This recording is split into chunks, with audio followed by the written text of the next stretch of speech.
आज हम त्रिपुरारी पूर्णिमा से जुड़ी त्रिपुरासुर के वध की कथा सुनते हैं। भगवान कार्तिकेय ने तारकासुर का वध किया था। उसके बाद तारकासुर के 3 पुत्रों ने देवताओं से बदला लेने का निश्चय कर लिया। तीनों असुरों के नाम थे तारकाक्ष, कमलाक्ष और विद्युन्माली। देवताओं को पराजित करने के उद्देश्य से तीनों तपस्या करने के लिए जंगल में चले गए।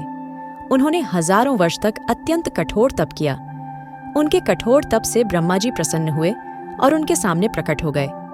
तीनों ने ब्रह्मा जी का वंदन किया और कहा, ब्रह्मा जी, हमने आपको प्रसन्न करने के लिए कठोर तप किया है, आप हमें अमरता का वरदान दें।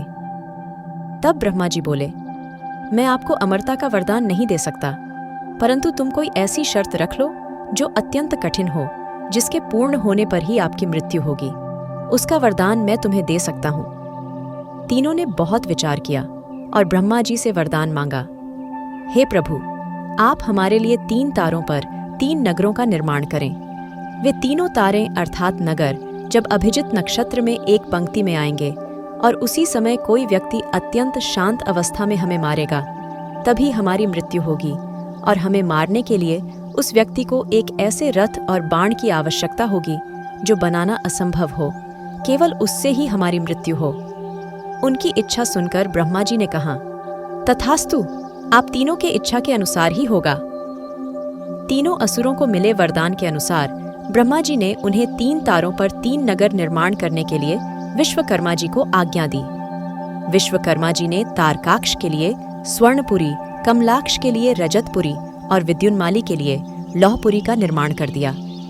ब्रह्मा जी से वरदान प्राप्त होने के बाद तीनों असुर उन्मत्त हो गए। उन्होंने 7 लोकों में आतंक मचाया। इन तीनों असुरों को ही त्रिपुरासुर कहा जाता था। त्रिपुरासुर जहां भी जाते वहां सज्जनों को सताते रहते। उन्होंने देवताओं को भी देवलोक से बाहर निकाल दिया।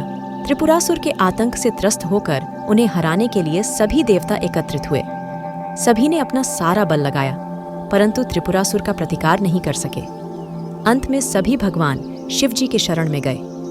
देवताओं ने कैलाश पर्वत पर जाकर शिव जी को पूरा वृत्तांत बताया। तब भगवान शंकर ने कहा, आप सभी देवता मिलकर प्रयास करें।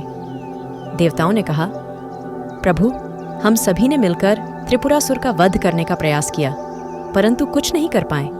हम आपकी शरण में आए हैं, आप ही हमारी रक्षा कर सकते हैं। तब शिव जी ने कहा, मैं अपना आधा बल तुम्हें देता हूं, इस बल की सहायता से प्रयास करके देखो। शिव जी ने अपना आधा बल देवताओं को दिया, परंतु देवता उनका आधा बल सहन नहीं कर पाए।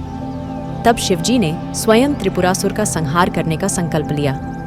अब त्रिपुरासुर का वध करने के लिए रथ और धनुष बाण सिद्ध करना आवश्यक था। भगवान शिव जी ने पृथ्वी को ही उनका रथ बनाया, सूर्य और चंद्रमा को उस रथ के पहिए बनाए। सृष्टा सारथी बने, भगवान विष्णु बाण बने, मेरु पर्वत धनुष और वासुकी बने उस धनुष की डोर। सभी देवताओं ने अपने बल से वह रथ संभाल लिया। इस प्रकार असंभव रथ सिद्ध हुआ। भगवान शिव जी उस रथ पर सवार हुए। उनकी शक्ति के कारण वह रथ भी डगमगाने लगा। तभी विष्णु भगवान वृषभ बनकर उस रथ में जुड़े। घोड़ों और वृषभ की पीठ पर सवार होकर महादेव ने उस असुर नगरों को देखा।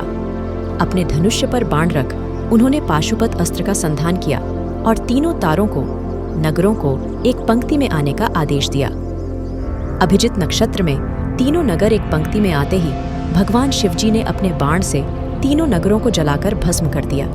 इसमें तीनों आसुरों का भी अंत हो गया। तभी से भगवान शिव जी त्रिपुरांतक बन गए।